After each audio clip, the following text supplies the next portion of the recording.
So ಈಗ ಎಲ್ಲ ಮಠಾಧೀಶರು ಯಾರು ಬಂದಿದ್ರು ಅವರೆಲ್ಲ ತೆರಳುತ್ತಾ ಇದ್ದಾರೆ. ಅಜ್ಜಯ್ ಅವರು ಕೂಡ ತೆರಳುತ್ತಾ ಇದ್ದಾರೆ. ಲೋಕಭವನದಿಂದ ವಿಧಾನಸೌಧಕ್ಕೆ ಈಗ ನಡುವಿನಕೆರೆ ಅಜ್ಜಯ್ಯ ತೆರಳುತ್ತಾ ಇದ್ದಾರೆ. ದೃಶ್ಯ ತೋರಿಸ್ತಾ ಇದ್ದೀವಿ ನಿಮಗೆ. ಪರಮಭಕ್ತನ ಪಟ್ಟಾಭಿಷೇಕಕ್ಕೆ ಅಜ್ಜಯ್ಯ ಹರ್ಷವನ್ನ ವ್ಯಕ್ತಪಡಿಸಿದ್ದಾರೆ. ಯಾರಿಗಾಗೋದಿಲ್ಲ ಸಂತಸ? ನನ್ನ ಆಶೀರ್ವಾದ ಡಿಕೆಗೆ ಸದಾ ಇರಲಿದೆ ಅಂತ ಅಜ್ಜಯ್ಯ ಅವರು ಹೇಳಿದ್ದಾರೆ. ನನ್ನ ಆಶೀರ್ವಾದ ಸದಾ ಇರುತ್ತೆ ಅಂತ ಲೋಕಭವನದಿಂದ ವಿಧಾನಸೌಧಕ್ಕೆ ತೆರಳಿದ್ದಾರೆ. ಆ ದೃಶ್ಯವನ್ನು ನೋಡ್ತಾ ಇದ್ದೀರಾ. ಲೋಕಭವನದಿಂದ ಈಗ ವಿಧಾನಸೌಧಕ್ಕೆ ತೆರಳುತ್ತಾ ಇರುವಂತಹ ದೃಶ್ಯ.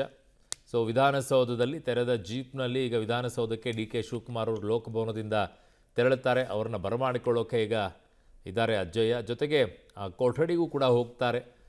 ಅವ್ರದ್ದೇ ಆದಂಥ ಒಂದು ಆಶೀರ್ವಾದವನ್ನು ಮಾಡಿ ಬರ್ತಾರೆ. ಅಲ್ಲಿ ಹೇಳ್ತಾರೆ ಏನು ಮಾಡಬೇಕು ಏನಿಲ್ಲ ಅಂತ ಹೇಳಿ. ಕಾರಣ ಅನೇಕರಿಗೆ ಒಂದು ದೈವ ಬಲ ಇರುತ್ತೆ, ಒಂದು ಶಕ್ತಿ ಇರುತ್ತೆ, ಅಗೋಚರವಾದಂಥ ಶಕ್ತಿ. ಸೊ ಆ ಸೂಚನೆಯನ್ನು ಮಾರ್ಗದರ್ಶನವನ್ನು ಕೊಟ್ಟಾಗ ಅದು ಅನುಕೂಲ ಮಾಡಿಕೊಡುತ್ತೆ. ಸೊ ಆ ನಿಟ್ಟಿನಲ್ಲಿ ಆ ನಂಬಿಕೆಗಳಿರಬೇಕಾಗತ್ತೆ, ಸುಮ್ಮನೆ ಇರೋದಿಲ್ಲ. ಆ ನಂಬಿಕೆಗೆ ತಕ್ಕಂತೆ ಈಗ ಡಿ ಕೆ ಶಿವಕುಮಾರ್ ಅವರು ಕೂಡ ನಡ್ಕೊಂಡ್ರು. ಆ ನಂಬಿಕೆಗೆ ತಕ್ಕಂತೆ ಅಜ್ಜಯ್ಯ ಅವರು ಕೂಡ ಅವರಿಗೆ ಆಶೀರ್ವಾದವನ್ನು ಕೂಡ ಮಾಡಿದರು. ಈಗ ವಿಧಾನಸೌಧವನ್ನು ಕೂಡ ತಲುಪಿದ್ದಾರೆ. ವಿಧಾನಸೌಧದ ಮುಖ್ಯಮಂತ್ರಿ ಕಚೇರಿಗೂ ಕೂಡ ತೆರಳುತ್ತಾರೆ. ಅಲ್ಲೊಂದಿಷ್ಟು ಆಶೀರ್ವಾದವನ್ನು ಮಾಡಿ ಬರ್ತಾರೆ. ಸಾಮಾನ್ಯವಾಗಿ ಗುರುಗಳಾಗಿರುವಂಥವರು, ಮಾರ್ಗದರ್ಶಕರಾಗಿರುವಂಥವರು ಕೂತ್ಕೊಳ್ಳುವಂಥ ಜಾಗದಲ್ಲಿ ಹೋಗಿ ಹೇಳಿ ಮಾರ್ಗದರ್ಶನವನ್ನು ಮತ್ತೊಮ್ಮೆ ಮಾಡಿ ಅಲ್ಲಿ ಏನು ಮಾಡಬೇಕು ಅನ್ನೋದನ್ನು ಕೂಡ ಹೇಳಿ ಬರ್ತಾರೆ. ಒಂದಿಷ್ಟು ಕಿವಿ ಮಾತುಗಳನ್ನು ಹೇಳ್ತಾರೆ, ಬುದ್ಧಿ ಮಾತುಗಳನ್ನು ಕೂಡ ಹೇಳ್ತಾರೆ. ಹೇಗೆ ನಡ್ಕೊಳ್ಬೇಕು, ಯಾವ ರೀತಿಯಾಗಿ ಇರಬೇಕು ಅನ್ನೋದನ್ನು ಕೂಡ ಹೇಳ್ತಾರೆ. ಅದಕ್ಕೆ ಅವ್ರನ್ನ ಗುರುಗಳು ಅನ್ನೋದು, ಅದಕ್ಕೆ ಅವರನ್ನು ಆ ಸ್ಥಾನದಲ್ಲಿರೋದು. ಸೊ ಹಾಗಾಗಿ ಅವರ ಆಶೀರ್ವಾದಗಳು ಇವೆಲ್ಲವೂ ಕೂಡ ನಂಬಿಕೆ ಮೇಲೆ, ಅವರವ್ರ ನಂಬಿಕೆಗಳ ಮೇಲೆ.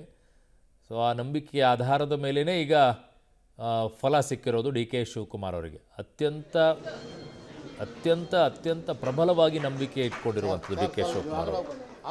ಸೊ ಇದು ವಿಧಾನಸೌಧದಲ್ಲಿ ಅಜ್ಜಯ್ಯ ಅವರು ಹೋಗಿದ್ದಾರೆ. ಮುಖ್ಯಮಂತ್ರಿಗಳ ಕಚೇರಿಗೆ ಹೋಗ್ತಾರೆ. ಇನ್ನೊಂದು ಕಡೆಗೆ ತೆರೆದ ವಾಹನದಲ್ಲಿ ಈಗ ಡಿ ಕೆ ಶಿವಕುಮಾರ್ ಅವರು ತೆರಳುತ್ತಾರೆ. ಅಲ್ಲಿಗೆ ರೋಡ್ ಶೋ ಇದೆ. ಆ ರೋಡ್ ಶೋ ಮೂಲಕವಾಗಿ ಅವರು ತೆರಳುತ್ತಾರೆ.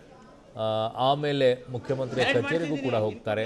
ಅಲ್ಲಿ ಆಸೀನರು ಕೂಡ ಆಗ್ತಾರೆ. ಅದಕ್ಕೆ ಅಜ್ಜಯ್ ಅವರು ಬಂದಿದ್ದಾರೆ. ಇದೇ ಸಂದರ್ಭ ನಾನು ಕೂಡ ಹೋಗಬೇಕು ಅನ್ನುವಂಥ ಆಸೆಯನ್ನು ಡಿ ಕೆ ಶಿವಕುಮಾರ್ ಇಟ್ಕೊಂಡಿರ್ತಾರೆ.